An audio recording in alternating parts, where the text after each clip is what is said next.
जोहार। मैं प्रीति कुमारी गुप्ता मनोहर लाल अग्रवाल सरस्वती विद्या मंदिर इंटर महाविद्यालय लोहरदगा से फिर से आप सभी के बीच एक नए विषय के साथ उपस्थित हुई हूँ। आज का हमारा विषय है प्राचीन भारत का सामाजिक इतिहास महाभारत के विशेष संदर्भ में, अर्थात महाभारत का कितना प्रभाव प्राचीन भारत के सामाजिक जीवन पर पड़ा। पहले हम देखते हैं परिवार को। परिवार का प्राचीन काल में बहुत महत्वपूर्ण स्थान था। अधिकांश लोगों की आवश्यकताओं की पूर्ति परिवार के द्वारा ही होती थी। परिवार जो थी वो पितृसत्तात्मक थी और साथ ही संयुक्त परिवार प्रथा प्राचीन काल में अस्तित्व में थी। अगर महाभारत को हम देखें तो महाभारत में भी हमें संयुक्त परिवार प्रथा दिखाई देती है और जो सत्ता है वो पिता के हाथों में होती थी। अब हम देखते हैं विवाह को। हिंदू धर्म में मानव के जीवन में 16 संस्कारों के बारे में बताया गया है। इन 16 संस्कारों में विवाह भी एक महत्वपूर्ण संस्कार होता था। विवाह के जरिए एक स्त्री और एक पुरुष गृहस्थ जीवन में प्रवेश करते थे। जिस प्रकार से महाभारत काल में भीष्म ने 8 प्रकार के विवाहों का वर्णन किया है, ठीक उसी प्रकार प्राचीन काल में मनुस्मृति में भी उन 8 प्रकार के विवाहों के बारे में बताया गया है। इन 8 प्रकार के विवाहों के अलावा हमें कुछ अन्य प्रकार के विवाह भी दिखाई देते हैं, जैसे बहुपत्नी विवाह, बहुपति विवाह, अंतर विवाह और बहिर्विवाह। अब हम बात करते हैं संपत्ति के उत्तराधिकारी की। महाभारत काल में संपत्ति का जो उत्तराधिकारी होता था वो पिता के पश्चात उसका ज्येष्ठ पुत्र होता था। प्राचीन काल में भी संपत्ति का उत्तराधिकारी पिता के पश्चात पुत्र ही होता था। स्त्रियों को संपत्ति का अधिकारी नहीं माना गया था।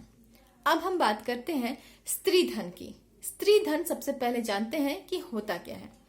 एक स्त्री को उसके विवाह के दौरान जो परिवार के तरफ से धन और उपहार दिए जाते हैं वो उसका स्त्री धन होता है।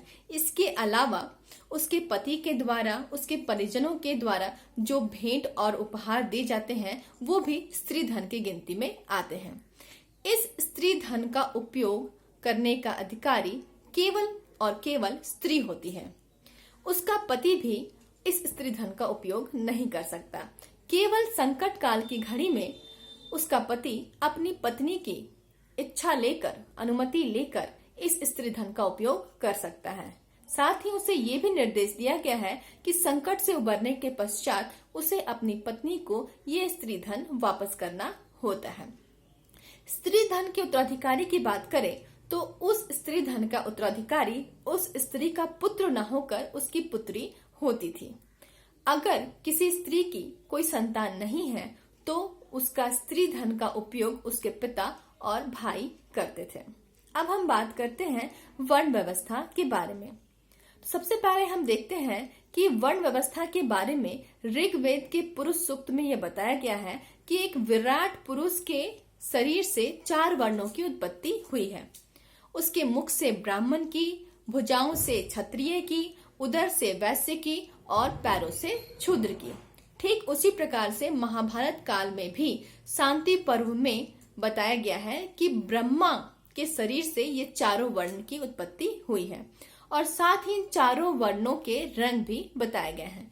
ब्राह्मण के लिए श्वेत, क्षत्रिय के लिए लोहित, वैश्य के लिए पीला और शूद्र के लिए काला। जिस प्रकार से हम देखते हैं कि महाभारत काल में वर्ण भेद विद्यमान था, उसी प्रकार से प्राचीन काल में भी वर्ण भेद का प्रभाव पड़ा है। हम देखते हैं कि महाभारत काल में गुरु द्रोणाचार्य ने एकलव्य को केवल नीच वर्ण का होने के कारण वे उसे शिक्षा देने से इनकार कर देते हैं।